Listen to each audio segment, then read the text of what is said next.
This is the highly anticipated GAN 460 V2. I have here the UV coated version coming in at $65. Out of the box you get these beautiful colors and GAN's incredible UV coated plastic. I must say I don't think many brands even come close to competing with GAN's plastic and color shades, but maybe that's just me. Let's see how it turns out of the box.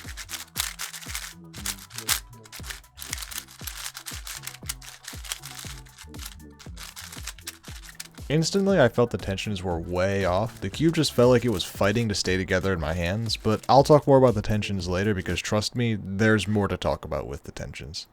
First, let's take the cube apart and get a look at what they've done with the internals.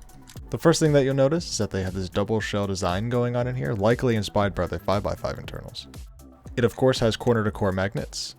And looking over at the centerpieces, you can see they have these little feet bits that stick out and grab underneath the secondary corner stalk. And the most interesting part of the internals is that GAN have gone for a wing to internal edge magnet system, just like the Yaesu V7 triple track. However, unlike the V7, they didn't get rid of the standard wing to wing magnets, which is what made the triple track feel super unstable and was the main reason it was the worst of the lineup. The piece and core design is the most unique of any 4x4 I've seen, however this double shell makes assembly the worst thing on earth.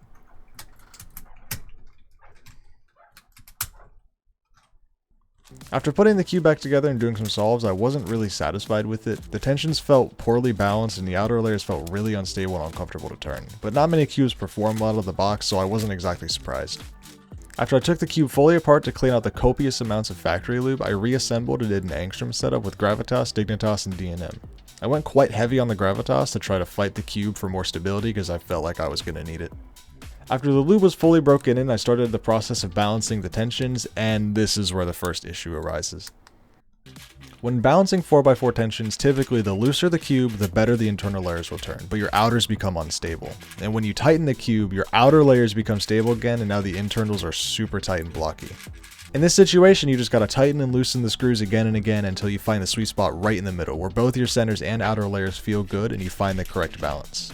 However, with how long I'm dragging this on, I'm sure you can see where this is going. The GAN sweet spot doesn't really exist.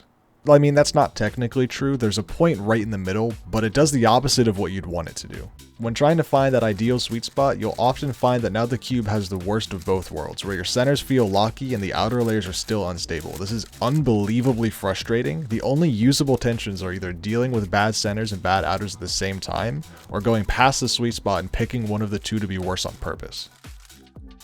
I eventually turned towards a looser cube and just adapted my turning style to the more unstable outer layers. However, this whole process of finding the correct tensions literally took hours, and I'm not exaggerating for dramatic effect. Now that the setup is dealt with, we can finally get on to how the cube solves. And honestly, it's nothing too special. It reminds me of the VIN with its scratchy yet smooth turning style. The magnet strength is good with the inner layers feeling slightly stronger than the outers. The cube flows nicely through the turns and... Wait, what was that? Oh, that's right, we're not done talking about the problems. This time it's the catches. Dear God, the catches.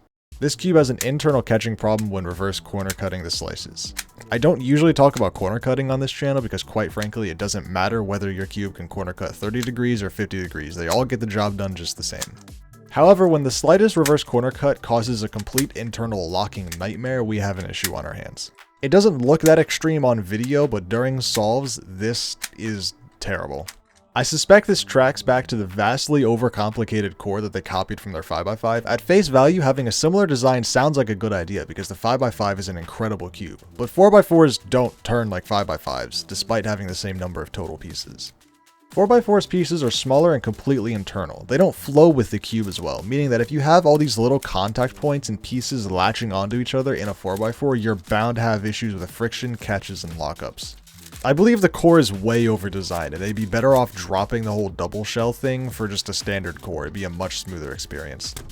Okay, back to how the cube feels to solve. Exhausting, isn't it? I'm trying to explain how the cube feels and getting constantly interrupted with more and more issues, which, hey, honestly, that's a pretty accurate description of how it feels trying to solve this thing.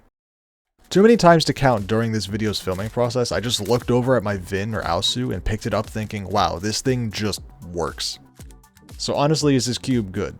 Yeah, kind of, but only if you're interested in huffing extreme amounts of copium while messing with the setup for hours on end. Not to mention it's twice the price of the Aosu and Vin. It just makes it really hard to recommend this thing when those two cubes exist at half the cost and a fraction of the amount of effort to set up. If you want to buy this cube or any other 4x4s mentioned in this video, you can use code AMYKITSU at thecubicle.com for 5% off your order. If you want to hear me talk about Vin's brand new 5x5, make sure to watch that video right after this one. Come follow me on Twitch to see cubes solved and tested before videos go live, and don't forget to subscribe here on YouTube for more content.